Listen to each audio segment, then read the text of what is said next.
नमस्कार, मैं हूं नुपुर जारोली जैन। पूरे विश्व में कोरोना का संकट है। भारत में भी कोरोना के कारण लॉकडाउन बना हुआ है। वैज्ञानिक कोरोना की वैक्सीन बनाने में जुटे हैं, लेकिन अभी तक सफलता नहीं मिली है। दवा और दुआओं का दौर भी जारी है। तो वहीं कोरोना को लेकर के ज्योतिष में जानकारी सामने आई, जिससे राहत की सांस भी ली जा सकती है। जी हां, ज्योतिष के मुताबिक बात की जाए तो सूर्य ने 13 अप्रैल को मेष राशि में प्रवेश किया है और अब कोरोना का अंत निकट है। हमारे साथ में ज्योतिषी मुकेश भारद्वाज आज मौजूद है, जिनसे हम जानेंगे ज्योतिष में कोरोना का अंत।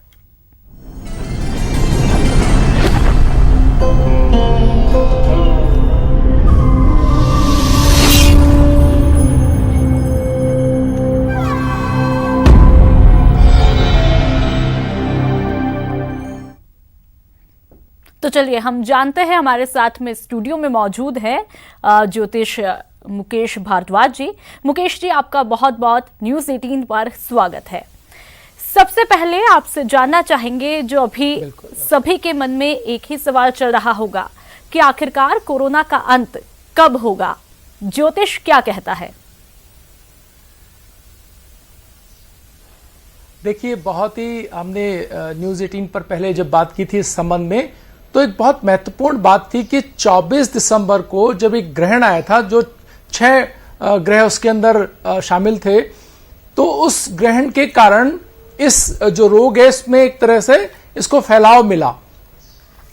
तो वहां से हमने उस दिन ये जब बातचीत कर रहे थे तो ये एक बहुत साफ बात की थी कि 13 जो तारीख है उस रात को जब सूर्य उच्च का आएगा तो कुछ राहत हमें मिल सकती है जी। और यहां आज वही दिन था कि 13 तारीख की रात को जब हम सूर्य उच्च के अंदर आया तो हमने देखा कि उसके बाद से धीरे धीरे एक ऐसी स्थिति आप देखेंगे जो कर्क रेखा पे जो देश हैं उनके अंदर कि उनके जो रोग प्रतिरोधी क्षमता कह लीजिए, क्योंकि सूर्य जो है वो केमिकल्स का, दवाओं का, रोग प्रतिरोधी क्षमता का, कानून का, नियमों का, इन सब का अधिष्ठा देवता है। तो जब सूर्य अपनी उच्च राशि के अंदर है तो हम ये देख रहे हैं कि निश्चय ही हम ऐसी स्थिति को पाएंगे जिसमें कोरोना के ऊपर कहीं ना कहीं अंकुश लगेगा और जो दवाएं खोज रहे हैं, जो इसके इलाज में लगे हुए हैं, उनको कहीं ना कहीं एक सपोर्ट मिलता हुआ दिखाई दे रहा है। जी बिल्कुल मुकेश जी, तो क्या ये माना जाए कि अब नए तरीके से लड़ाई शुरू होगी कोरोना को लेकर के देश प्रदेश में? बिल्कुल, आप ये कह सकते हैं कि अभी तक की स्थिति ये थी कि केवल कोरोना ही लड़ रहा था, हमारे पास कोई हथियार नहीं था, हम उससे सिर्फ बच रहे थे, घरों में बंद थे, या कोई ऐसी स्थिति हमारे पास नहीं थी, हमें कुछ ज्ञान ही नहीं था कि कैसे कोरोना से लड़े। लेकिन 13 तारीख की रात के बाद यानी 14 तारीख जब सूर्य उच्च राशि के अंदर आ गए तो आप यकीन माने कि सूर्य हर एक दिन गुजरता हुआ दिन केवल उन लोगों के, लेकिन ये एक बहुत महत्वपूर्ण बात है कि सूर्य नियमों को और प्रशासन का ग्रह है। तो जो लोग नियमों की पालना करेंगे, जो लोग अपने अंदर प्रतिरोधी क्षमता का भी ग्रह, प्रतिरोधी क्षमता को ठीक कर लेंगे और अपने अंदर एक आध्यात्मिक ताकत का जो है विकास कर लेंगे, वो लोग सभी इस रोग को हरा पाने में सक्षम सिद्ध होंगे। और वो लोग भी जो लोग इसके जो कहीं कोई वैक्सीन खोज रहे हैं या इसके उसमें लगे हुए वैज्ञानिक तौर पर, उन्हें भी कहीं ना कहीं तेजी से सफलताएं मिलना शुरू हो जाएंगी। बिल्कुल, तो ये माना जा सकता है कि थोड़ी राहत मिलना अब शुरू हो जाएगी। और जिस तरह हम देखें कि 24 दिसंबर से लेके अब तक जो हालात बने, 24 दिसंबर से 17 अप्रैल आज हो चुकी है, तो इस बीच जो स्थितियां पैदा हुई उसके लिए ग्रहों की दशा और दिशा कितने जिम्मेदार होती है, ये आपसे समझना चाहेंगे। देखिए, जब 6 ग्रह योग एक साथ आए 24 दिसंबर को, हम लोग बात कर रहे थे न्यूज़ 18 के जो है स्टूडियो में बैठ करके, हम कह रहे थे कि ये एक ऐसी स्थिति है जिसको अभी इसका प्रभाव एकदम नहीं आएगा, लेकिन एक ऐसी स्थिति का हम सामना करेगी मानव जाति जिसको अब पहले से आकलन नहीं किया सकता, जो किसी भी रूप में हो सकती है, प्राकृतिक आपदा के रूप में या प्रकृति में बदलाव के रूप में या किसी इस तरह की प्राकृतिक उस तनाव के रूप में। तो वैसा ही एक प्रकृति के रूप से एक ऐसी चीज आई जिसने हम सबको बहुत बुरी तरह से एक तरह से कहना चाहिए कि प्रभावित किया। जी बिल्कुल। साथ ही और उसके बाद आज तक उसका जी आप अपनी बात जारी रखिए, बताइए। जी, तो उसके बाद आज तक हमने देखा कि उसके अंदर 5 ग्रहों का योग था। वो 5 ग्रह, जो भी 5 ग्रह थे, उन्होंने अपने अपने उनका प्रभाव हमने देखा। आर्थिक स्थिति पर उसका बहुत बुरा प्रभाव पड़ा। हमारे राजनीतिक जो व्यवस्थाएं थी, जो कार्य की व्यवस्थाएं थी, वो बिगड़ी। स्वास्थ्य तो बिगड़ा ही हमारा, वो तो सबसे ज्यादा प्रभाव स्वास्थ्य के ऊपर आया। और इसी तरह से हर प्रकार की जो इंडस्ट्री थी वो सब ब्रेकडाउन पे चली गई, लॉकडाउन में चली गई। तो हमने देखा कि पूरा विश्व लगभग इसकी चपेट में आया और हमने बहुत बुरी तरह से उससे प्रभावित हुए। 22 तारीख को जब हम बैठे हुए थे, बैठ करके हमने बात की थी, 19 तारीख को न्यूज 18 में बैठ करके हम बात कर रहे थे स्टूडियो में। तब हम ये बात कर रहे थे कि आगे की स्थितियां क्या रहने वाली है। वो स्थिति तो आ गई है।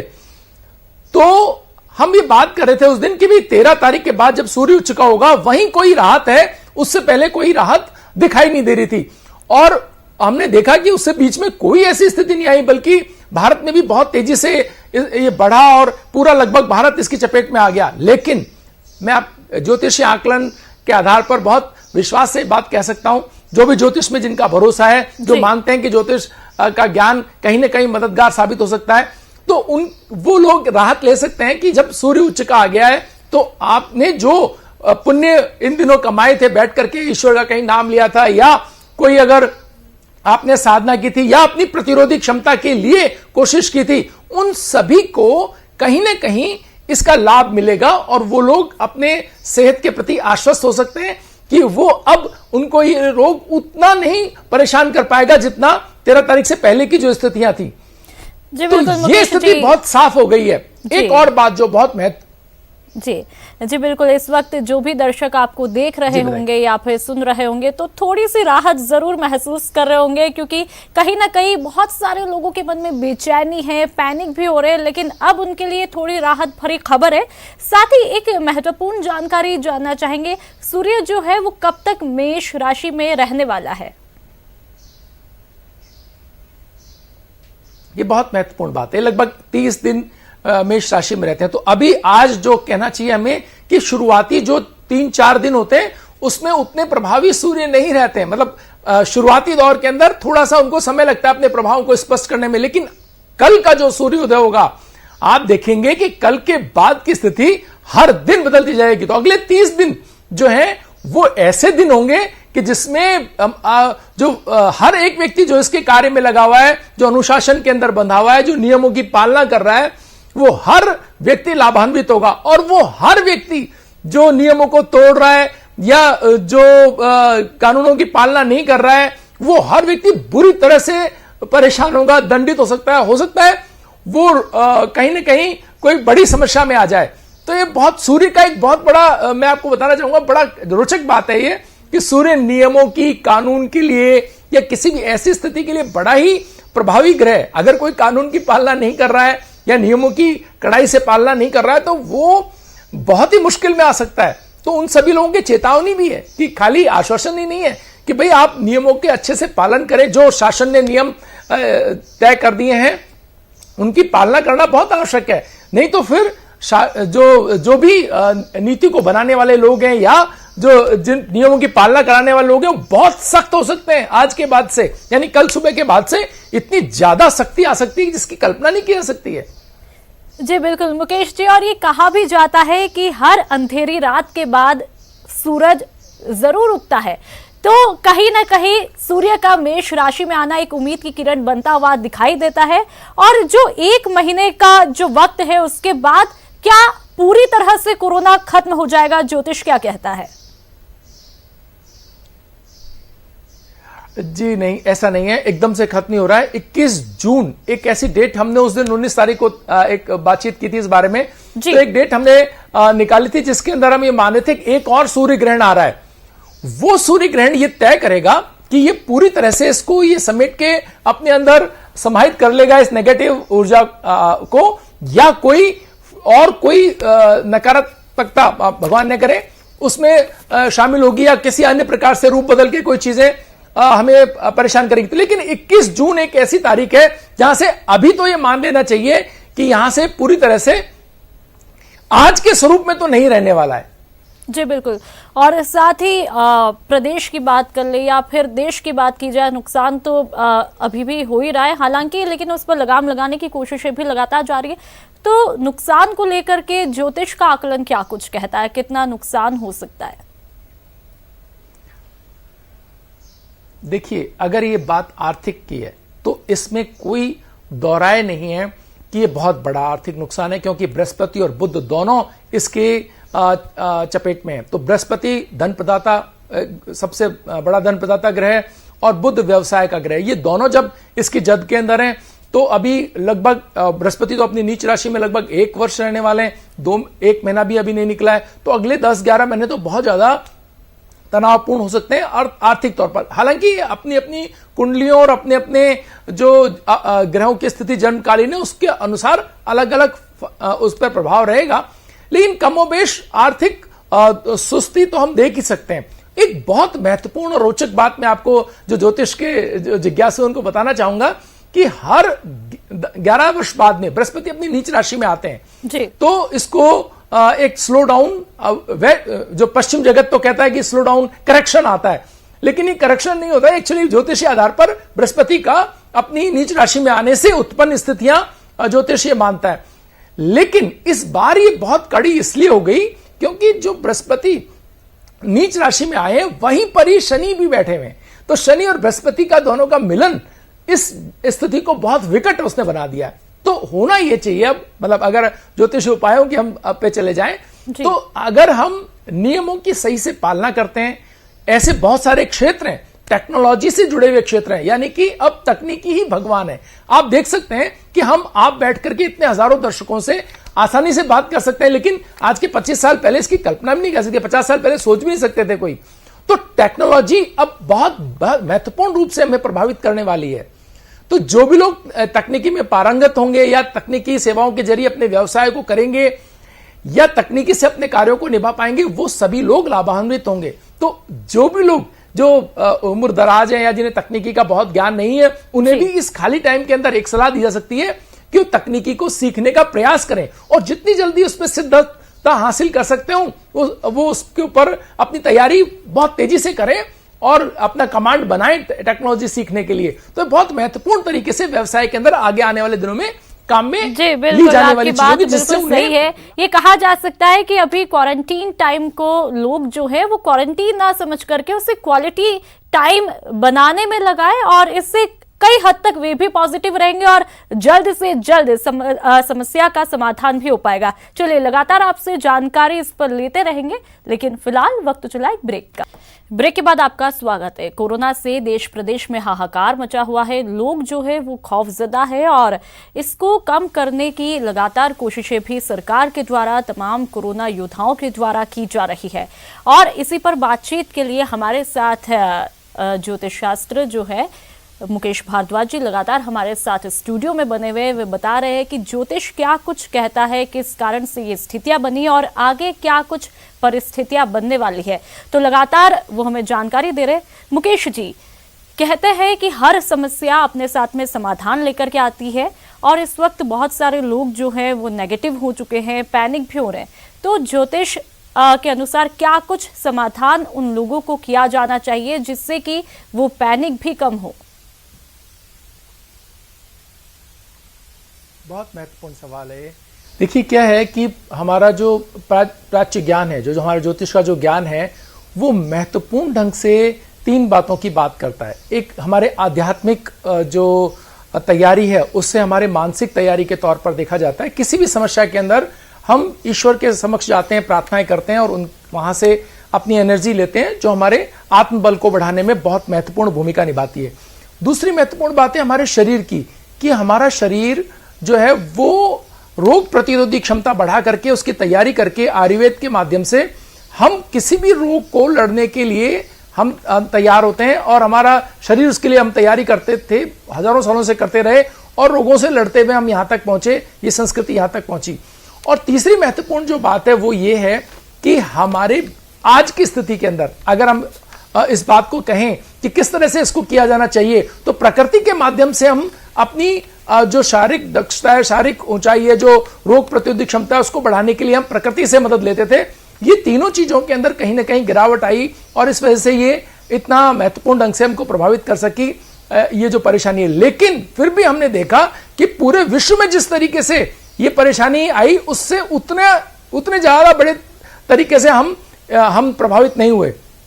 बहुत सारा रोल इसके अंदर हमारी रोग प्रतिरोधक क्षमता ने, आयुर्वेद के सिद्धांतों ने, जो हमारी किचन के अंदर ही बहुत सारी चीजें उपलब्ध रही, चाहे वो हल्दी, चाहे लौंग, और उसके अलावा बहुत सारी चीजें जो आयुर्वेद बताता रहा है, आयुर्वेद के डॉक्टर्स हमें बताते रहे हैं, उसके माध्यम से हम इन समस्याओं पर काफी काबू पाते रहे। लेकिन एक जो महत्वपूर्ण बात यहां मैं कहना चाहूंगा वो है हमारे जो साउंड एनर्जी, यानी मंत्रों से जो शक्ति हम कहते हैं, वो जो ज्योतिष को मानते हैं, ये सबके लिए नहीं है, ये केवल उन लोगों के लिए जो जिनका बिलीव इसके अंदर है।